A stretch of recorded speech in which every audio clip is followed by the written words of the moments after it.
Hello. This is part 2 of this bit I'm working on.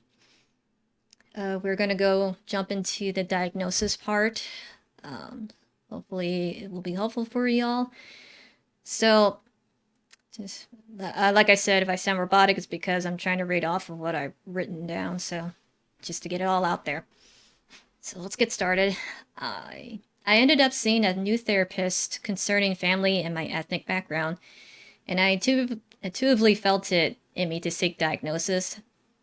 But she was not well versed in autism, although she did suggest ABA therapy, which I firmly declined. I've heard mixed things about them, and I think it was mostly for kids. So, anyway, when I declined, she sort of just like ignored that talk altogether and tried to focus on other things, which I just felt it was going nowhere.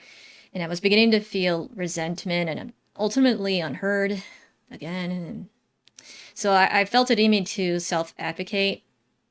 So I told her I needed to be evaluated, and I'm just leaving. I'm gonna find my own way. Uh, it was I felt lucky because like even though I said I was gonna leave her, and she wasn't receptive to talk about autism. She was willing to find a place that can help. So she found a testing center that was close by. I'll put the info in the description, by the way. Check it out if you're in Illinois. Surprisingly, this center offered both autism and ADHD evaluation, which I did consider. I have both, so it was an interesting uh, opportunity here. For a few months prior to this, I was researching how the process of being diagnosed worked. I was gradually squirreling money away as well, considering I've read that it would cost thousands. Uh, so I started emailing the center a lot of questions. They were super helpful and affirming, and which is great, and that is what they stood for. I didn't feel patronized or dismissed from any silly questions I had. And I believe me, I had all the questions. I had a lot of questions. So it was around October 2023 when I reached out to that center, and they were able to set up an appointment by December of the same year. I had to pay out of pocket, but I still felt lucky that they were able to try me on. It was kind of near me as well. There was also a financing option if you qualify. Uh, and then there was also the option of being evaluated remotely. So a lot of win-win here. So, and I was being interviewed quicker than I expected. I was just blown away, really. And I had to do the financial option. I had to. I don't. Yeah. I don't know if it helped if I had good. I'm usually good at saving money and budgeting, so I don't know if that helped or not. Maybe it did. I don't, especially for the financing option. Anyway, anyway. So the session, it took 4 hours or so. The evaluator was open to breaking it down, the interviews, so we didn't need to do it all in one day. She checked in with me too, which was really nice. Like if I was okay, if I can go on. I really appreciated that.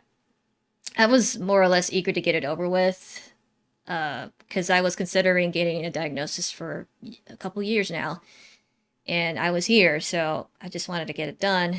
Um, and then within a month or two, January 4th of this year, my evaluator went over my report. 27 pages of test results and observations how I exhibited myself. And I'm not going to go through it all, but I'll show you a lowdown. But first, I'll show you a picture of the procedures that happened. So, right here, and I'll read it out loud to you. What we did was, and this was a combination of autism and ADHD, the clinical interview, the mental status examination, MIDAS 2 diagnostic interview, personality assessment inventory, social responsiveness scale, second edition, Aspie quiz, camouflaging autistic traits questionnaire, PDA questionnaire, childhood autism rating scale, second edition, high functioning version, CNS vital signs computerized neurocognitive battery, Brown executive function, attention scales, self-report, the Reynolds intellectual assessment scales, second edition, and then there's the review of the records. So that's the procedures that was right here done on me. And now I'll show you my results here. This is pretty much what the diagnostic impression. Read out autism spectrum disorder level 1, attention deficit hyperactivity disorder, predominantly inattentive presentation, moderate, which is interesting. I never thought that was a thing, but here we are. Unspecified anxiety disorder and unspecified depressive disorder. So these are, I wasn't too surprised about that, but I was mostly surprised with the ADHD. So that was the inattentive version, which I didn't think that was a thing, but wow. So that's amazing. So at this point, I'm going to just talk about like reflections 4 months after the diagnosis. So I want to put out there why I'm doing this. So in addition to self-indulging myself, it's April, which is Autism Awareness Month, and autism looks different to each individual. This is what I look like. I am Asian American. I acknowledge myself as a woman, and I have queer tendencies. As of now, I am 36. I grew up primarily in the 90s, and I was missed to be diagnosed with ADHD and autism because these conditions seem to be reserved for white boys. I affectionately refer to myself as ND and ADHD, it's a combination of autism and ADHD. I'm still unsure whether to say I have ADHD or that I am ADHD. I know, like, in the community, people have different takes of this, so I apologize of mixing the two of, like, I have autism or I am with autism. I honestly go both ways with this. To say I am with autism, this is really just to, honestly, to appease other people. And there's also, like, I am autistic, which I resonate more so because I don't think there's really anything to be fixed per se. 30 plus years of living in this life, trying to fix myself. Honestly, I feel like I'll do what I can, I'll cope, but this is it. Like, I think it's time to just be more accepting overall. So I have high sensitivity to certain stimuli such as sounds, smells, touch. When I have to socialize, the sensitivity heightens and I essentially stop functioning if I'm not careful, that is. So not knowing this, I adopted the idea that I was in the wrong and I needed to simply suck it up. I had no self-esteem, let alone any self-love back then. I grew apathetic to myself and my needs for almost all my life, and I masked myself to the point of not knowing who I am nor what I want or need. But knowing what I know now, I embraced my ADHD identity. This became a turning point in my life. This is because I had two identities that no longer serve me. This is going to get heavy, so I hope you'll bear with me. Like, for 30 plus years, I wandered into groups to find out where I belonged, and I had these identities that dictated that, which was the ethnic background and my religion. Knowing what I know now, my racial, ethnic background doesn't fit me because I find myself to be more American. I was born in America, I was taught American things, and I don't know my mother language, so I mostly consider American. But because of how I look, people typically, at least at first glance, put me in the Asian category, nothing more. And to be PC, politically correct, Asian American, but do I feel I belong there? Not exactly. I acknowledge I am that, but I don't feel like I belong there. Obviously, that's a me thing. And for context, I'm technically like 1.5 second generation if that means anything to you. Living with immigrant parents wasn't necessarily a huge thing to me. My parents immigrated over as children, so there was next to no language barrier. They learned English fine growing up themselves. I might be over explaining, and I apologize, but this has been a long-standing childhood wound. I felt like an imposter a lot of the time, and I still do, but I'm working on it. And in addition, I was raised Christian, bouncing from Pentecostal, Baptist, evangelical, the born again Christian things. But since 2009, I've petered away from this faith. I don't fit into this group, and I acknowledge myself as agnostic.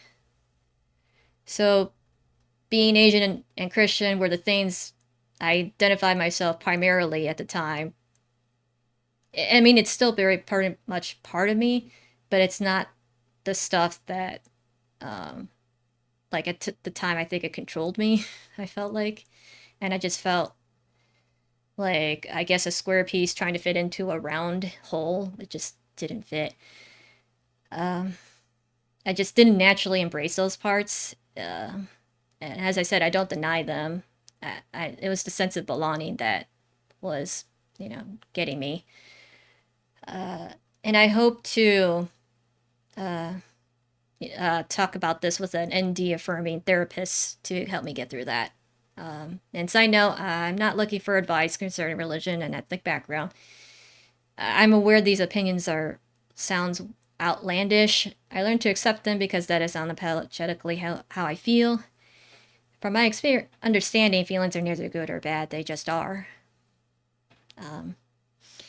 Anyway, my point of this video, knowing I'm ADHD is what gave me that sense of belonging. And the beautiful thing is, no one told me I was or not. It was me that found it on my own. I go back and forth, a people pleaser, and I had to rely on others because of my lack of self as a whole. But I always felt like an outsider from the beginning, and I now know why. I still struggle, but I am happier knowing I have a label for my condition. I can seek community, and I choose. So if I need help and support, the ADHD subreddits have been very helpful, and they've been very welcoming. And I think that's beautiful. So that's been helping me heal on the way to trying to be more accepting of myself. Side note, I know labels shouldn't be the be-all, end-all thing, but it did for my experience. And like what most NDs say, autism and ADHD are a spectrum, and this is my experience alone. Incidentally, self-diagnosis is just as real as being officially diagnosed. It's difficult to seek official diagnosis, and it's not within everyone's reach as well as their wallet. Your self-diagnosis is valid, if you're wondering that. Welcome, I'll welcome you. So with that, I hope this video also gave you that sense of belonging, that sense of you're not alone. This is the main goal of this video. If you enjoy this video, like, subscribe, comment. I'm trying to be more present in social media, but I can't make promises. If you want a video of my thoughts, please let me know. I'm just figuring things out. I love to share.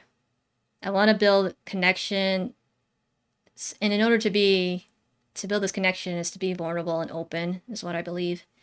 So I'm hoping to build more connection on a meaningful level. This may be the first or last time of doing this, but we'll see. This is my first step of being unapologetically, this is me. Hi. And I'm reading off this paper and going off back and forth. So happy Autism Awareness Month. I'm happy to be here. Again, hi, thanks for watching. You can call me Kina. Take care, y'all.